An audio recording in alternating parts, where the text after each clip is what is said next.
rapping at a high capacity. If Nas wants to smoke, come in the booth. I will rap He don't want circles no around. smoke. He enjoying that 150 million, 200 million he done Okay made. then, so then leave me alone while I'm on the field. You was effing with him. He wasn't bothering you. Jim Jones was never better than Nas. Jim Jones will never be better than Nas. And this is coming from somebody that's not a Nas fan. I love Dipset. I love the Diplomats. I love Bird Gang.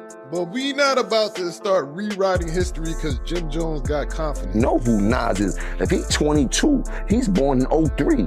Not all of them. So Jim Jones pulled up to Shannon Sharpe's show and lit a match, claiming he's not just relevant, but more influential than Nas. That one line. It sent the internet into chaos. But 50 Cent didn't clap back with bars or shade. Instead, he posted an old federal transcript on Instagram, no caption, no context, just vibes. Let the streets do the math. Now everyone's unpacking wiretaps, reposting interviews, and watching Jim rage in the gym, firing off sneak disses like he's gearing up for a war. But this isn't just about Nas or pride. 50's move felt like a quiet warning, a reminder of who's really untouchable and who barely dodged the heat. And let's not act like this beef is new. The roots go back to 2002, when Nas flamed Cam'ron Live on Hot 97, calling his album trash. Every time Jim speaks on Nas, it stirs something deep into this time. He might have poked the wrong bear. Never got to, see Nas. I never got to sit down and have a conversation with Nas and things like that. I had called you about it and things like that. That was like still one of the people that I never got to have a conversation throughout my history of rap and things like that. I think I would love to have a conversation with Nas. I wouldn't know if he knows it, but Nas was one of my all-time favorite rappers coming up and things like that. I've heard you say that. Since the barbecue and things like that. Like he really put the whole dope boy rap, crack hustler, get fresh rap into perspective before anybody else. No real explanation, no warning. But for Dipset, that was all the fuel they needed. They snapped. And Jim Jones, he jumped in headfirst, no pause, no filter. What started as a little back and forth spiraled into a full-on mixtape war. Bars flew like bullets. But Jim, he made it personal. Threatened to smack the kufi off Nas and kept that same wild energy on every track. This wasn't rap beef anymore, it was war. But here's where it gets messy. Just a year ago, Jim was showing Nas nothing but love, respect, admiration, no disses, no smoke. He used to rock with him heavy. So what flipped the switch? That's the twist nobody saw coming.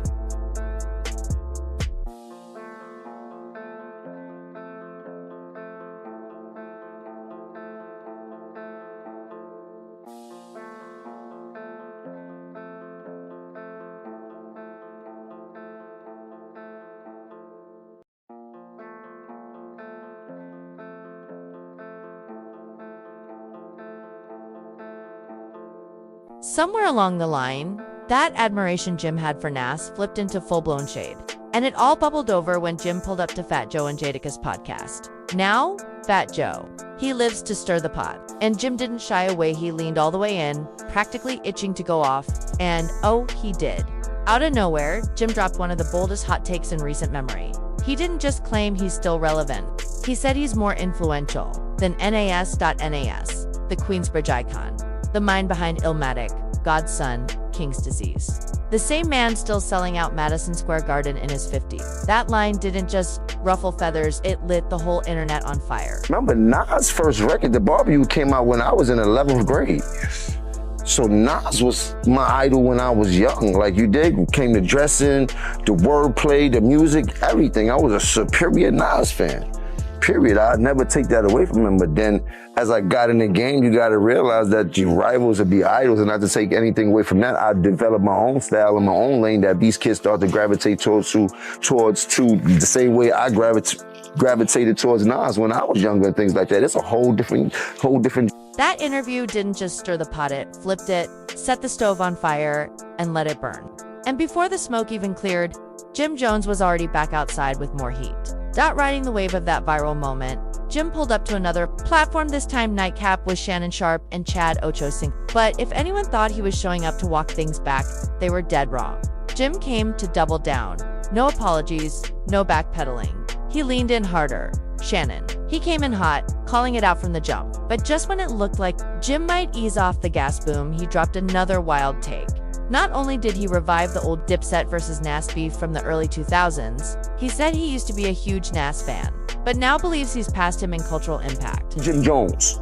No diplomats, no nobody else. Me, Jim Jones. Check my track record, then check everybody else's track record. Then go to the billboards and check all my entries, then check all them entries and shit. And I'm not taking nothing away from nobody, but I hear the comparisons and then be trying to act funny when it comes. No, I've been spanking a lot of this shit about the industry.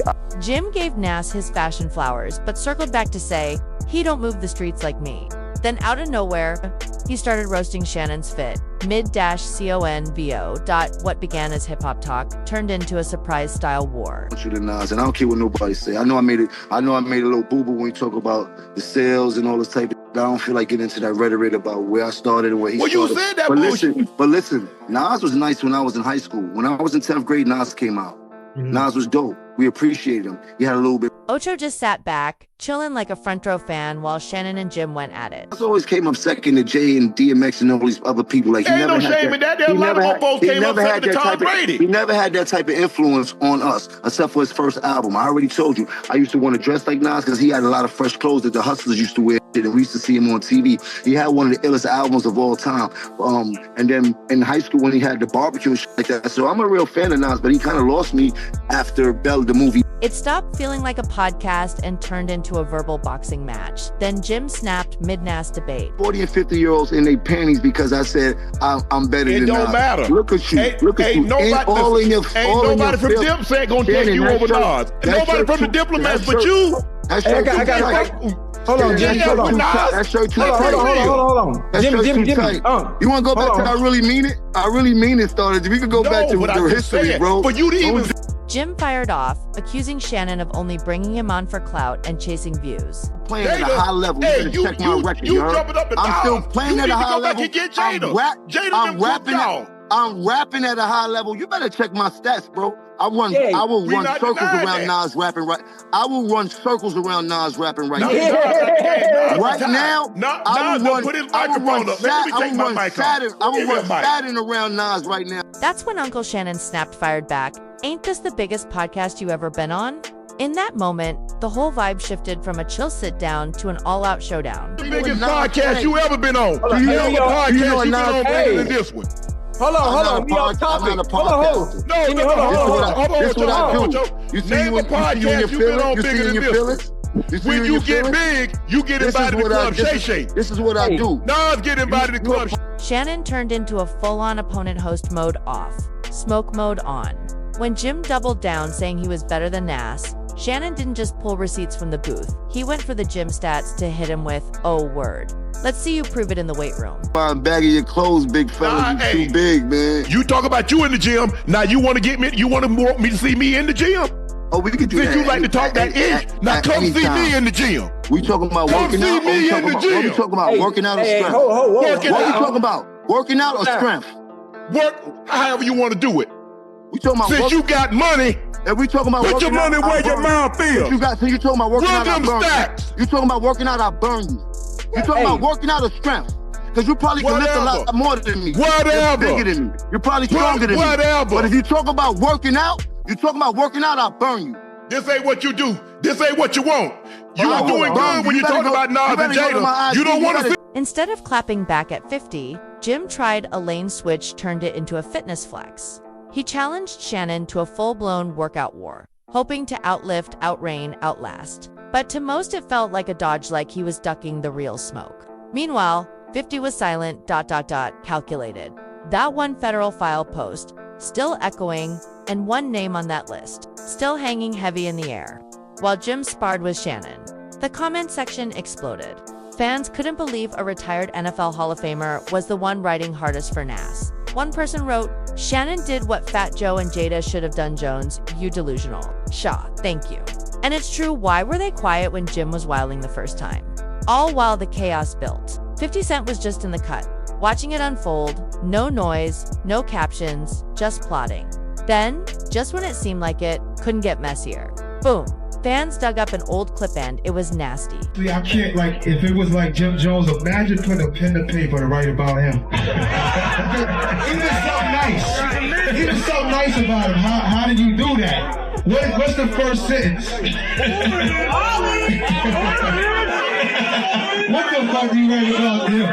I'm not anxious to hear the Jim Jones diss record. Like, I'm not, yo. Used to have so nervous was like B.I.G., Pac. Right. Even Cannabis, like Eminem, used to have you like, if we go at it, dog, we gotta go hard. You know what I'm saying? But these Jim Jones, like, I mean, I respect you getting your money. You're like, exactly, right? The ultimate disrespect Jim didn't just get curved by Nas back then. He got laughed off stage. And in 2025, that old clip resurfaced like it never left embarrassment on replay. Nas stayed classy, quiet. Shannon hit the gym, but 50 Cent, he was lurking, waiting, watching. When Jim said he was better than Nas, 50 didn't blink, he reached into the petty vault. With one cold caption, he reignited one of hip-hop's darkest rumors. He called Jim Individual One. That ain't just a nickname. That's a federal label tied to the 2018 wiretap in the Tekashi 6ix9ine trial. In that case, prosecutors played a call authorizing a hit on Tekashi after he flipped. They never said Jim's name, but Individual One was all over. I-10 fans swear the voice was identical. Legally, nothing stuck. No charges, no official name drop, but the streets, the blogs, and especially 50. They never let that tape fade away. Hiding out in Texas. Please, whatever you do, don't tell them I'm in San Antonio. Don't tell them I'm staying at the Four Seasons. Don't tell them, please, don't tell them, man, because it's just so much pressure on me right now. I don't know what to do. So now we're in 2025, Jim, talking wild on podcasts, trying to bait Nas into a lyrical war. But 50, he saw his moment. Quiet, lethal. He dug into his old Instagram vault and reposted a meme he once deleted. It read, "So that's why they ain't pull him in? Say it ain't so, Jimmy?" Boom, that internet instantly snapped back to 2019 and those court updates from Tekashi's trial. A verified reporter said Tekashi actually named Jim as a 9 Trey member. Of course, 50 dove into the Shade Room comments and stirred it all up. Then came that video, the one where 50 looked serious, even a little shook. People were asking, wait, what does 50 really know? He even captioned it, "I'm afraid for my life." Jokes flew, memes exploded, but Jim, you could tell he was twitching. Because truth is, this ain't just about Nas. 50's had smoke with Jim for years. This was just the perfect excuse to circle back. Jimmy boy, you should have never brought this up. Y'all are only 3 years apart. And Nas is just like murdering you. You asked us to look up the stats and here they are. Like Jim Jones, like you got a couple songs. I mean, like literally it's a couple. But we're talking about Nas. Let me show y'all Nas's last projects. Nas been getting it in since 2018. Jimmy, when the last time you put out an album? Oh, would you look at that? You have been dropping music. You've really been dropping music, but nobody's heard it. Rewind 22007, G-Unit was flaming hot, Dipset falling apart at the seams. In the middle of the chaos, 50 Cent pulled the ultimate disrespect. He brought Jim Jones and Joel Santana on stage during a G-Unit show. Cameron saw it as a betrayal. Dipset was already crumbling. And this adagadot. Fast forward to 2019, Tekashi's trial shook the streets. Wiretap leaks. Court whispers, prosecutors dropped Individual One on record, no name. But fans pointed at Jim. He wasn't charged, but the streets talked. And 50, he never let it go. He stayed feeding the fire. Meme after meme, caption after caption, trolling in silence. Jim tried to clap back differently, threw up a Bird Gang throwback, captioned it Free Mel Matrix. That wasn't just nostalgia, it was a coded shot, a jab at 50's so-called fake world. Then he went at Shannon Sharpe again, daring him to finish their gym battle. Even dragged in Ocho saying, "Let's do it private. We don't duck where I'm from." And just when it couldn't get messy, he came for Nas fans too. If you 40 and up arguing about Nas, you already lost. Jim posted, he claimed the whole thing was bait. Said his streams spike every time Mel goes viral. Dropped the mic with, "I'll out-rap anyone from my era. Bring a bag, this game ain't free." But through all the noise, Nas said nothing. No post, no reply. Pure silence.